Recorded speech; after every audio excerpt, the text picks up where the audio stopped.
والا، پیش بینی کرنے والا، آنے والے حالات کو دیکھ لینے والا. To me he was a personal friend, philosopher and guide, and as such the main source of my inspiration and spiritual support. یہ کون کہہ رہا ہے؟ محمد علی جناح. وہ کوئی اس طرح کا آدمی نہیں تھا کہ جو لفاظی کرتا ہو، وہ ایک ایک لفظ جانچ کر تول کر بولنے والا شخص ہے، اس لیے یہ کہا ہے. اور اس سے بھی آگے کی بات سن لیجئے. If I live to see the ideal of Muslim state being achieved in India, and then if I were offered to make a choice between the works of Iqbal and the rulership of that Muslim state, I would prefer the former. اگر ہم پاکستان حاصل کر سکے اور اس میں اگر موقع آیا اور مجھ سے کہا گیا کہ اب آپ کے پاس دو چوائسز ہے، یا علامہ اقبال کے کلام کو قبول کر لیجئے اور یا اس ملک کی حکمرانی، تو میں علامہ اقبال کے کلام کو ترجیح دوں گا. پھر میں عرض کر رہا ہوں یہ الفاظ کس کے ہیں؟ قائد اعظم کے. بلکہ ایک اور میں اس کو آپ کو سنانا چاہتا ہوں، ایک جملہ اور. In April 1936, I thought transforming the Muslim League, which was then only an academical institution, into a parliament of the Muslims of India. From that time to the end of his life, he, yani Iqbal, continued, Qaid Azam ne kaha, he continued, Iqbal stood as a rock by him. He was not only a great poet who had a permanent place in the history of the world's best literature, but he was also a very dynamic personality. بہرحال یہ پہلی بات تھی جو میں نے گنوائی ہے. دوسری بات جو نگاہوں سے بالکل پوشیدہ ہے، یہ بات بھی خفی ہے.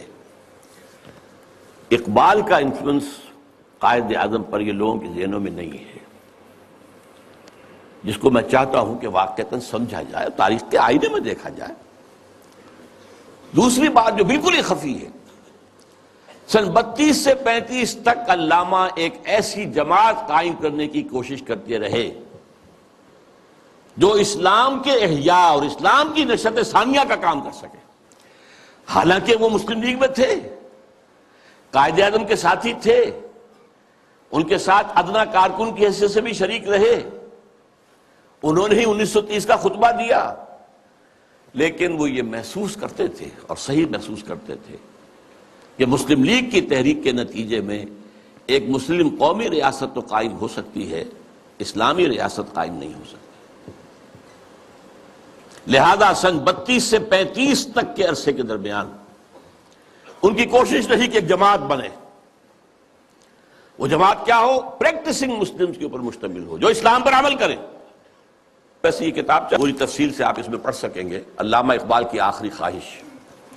یہ پورا ڈاکومنٹ ہے، اللہ کا شکر ہے کہ جو اب سامنے آ چکا ہے. پھر یہ کہ اس کا نظم جو ہے عمارت کی بنیاد پر ہو، صدارت کی بنیاد پر نہیں، وہ عمارت بیعت کی بنیاد پر ہو، اور وہ کبھی الیکشن میں حصہ نہ لے. یہ چار چیزیں نوٹ کر لیجئے. یہ بہت سے اعتبارات سے مسلم لیگ کا اینٹی تھیسس بنتا ہے. اس کی کوشش کر رہے تھے. اس کی وجہ کیا ہے؟ وہ بات جو بعد میں علامہ کے انتقال کے 2 سال بعد مولانا مودودی نے کہی ہے 1940 میں اسٹریچی ہال علی گڑھ یونیورسٹی میں، جو ایک کتاب کی شکل میں شائع ہوتی ہے، اسلامی حکومت کیسے قائم ہوتی ہے. مین تھیم یہی تھا کہ مسلمانوں کی ایک قومی تحریک کی بنیاد پر ایک قومی ریاست تو وجود میں آ سکتی ہے، اسلامی نہیں آ سکتی.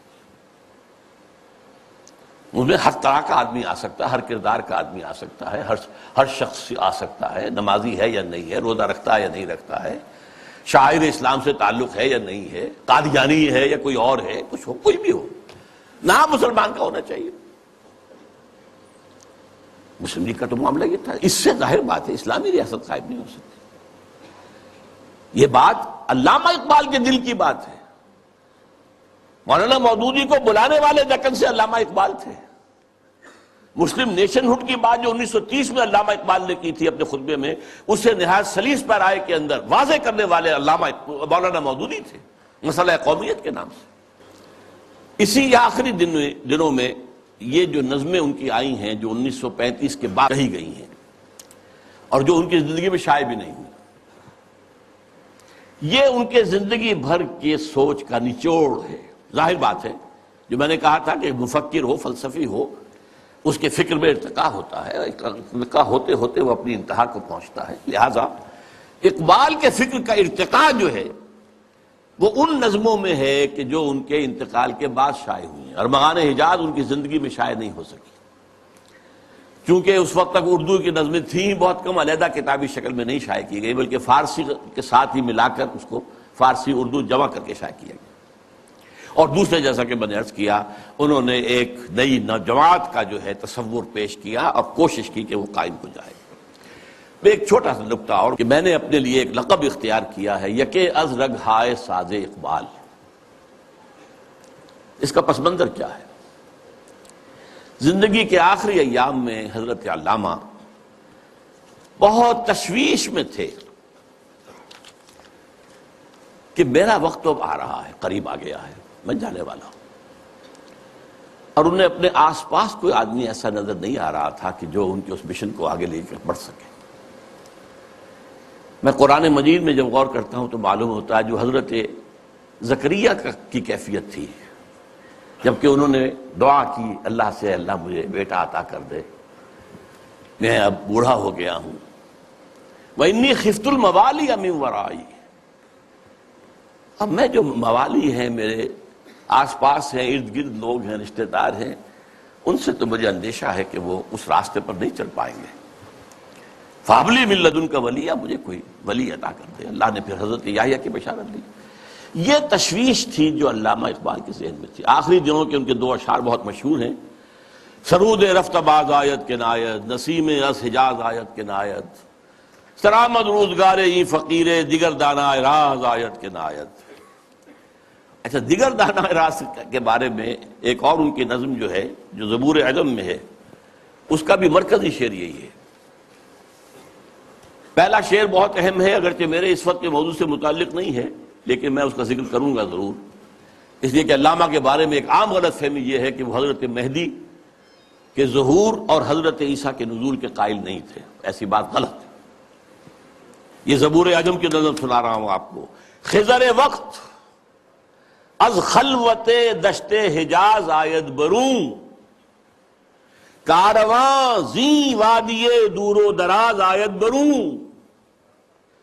یہاں حضرت مہدی کے لیے خضر وقت، اپنے وقت کا خضر، رہنما، وہ لفظ استعمال کیا ہے، مذہبی اصطلاح استعمال نہیں کی ہے، لیکن خلوت دشت حجاز سے برآمد ہوں گے۔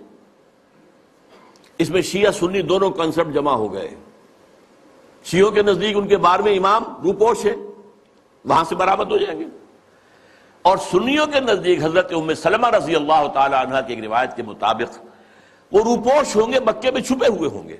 تو یہ دونوں تصورات جمع ہو گئے۔ خلوت دشت حجاز، خضر وقت از خلوت دشت حجاز آیت بروں، کارواں زی وادی دور و دراز آیت بروں۔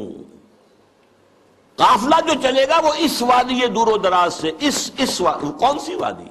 جہاں اقبال تھا، اور حضور کی حدیث ہے، یخرج ناس من المشرق یوطئون للمہدی، یعنی سلطان ہی، مشرق کے ایک ملک سے فوجیں آئیں گی جو حضرت مہدی کی حکومت کو قائم کریں گی، مضبوط کریں گی۔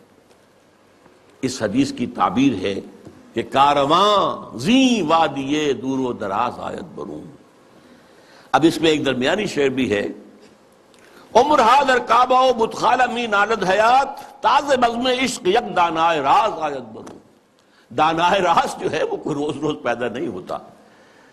عمر ہا، نسل بعد نسل، حیات انسانی جو ہے کعبہ اور بت خانے میں نالا کرتی رہتی ہے، فریاد کرتی رہتی ہے، فغاں کرتی، تب کہیں جا کر کوئی ایک دانائے راز برآمد ہوتا۔ تو دانائے راز تو اب تک کوئی اور نہیں آیا ہے اقبال کے بعد۔ اللہ چاہے گا تو وجود میں آ جائے گا۔ ابھی تک تو نہیں آیا.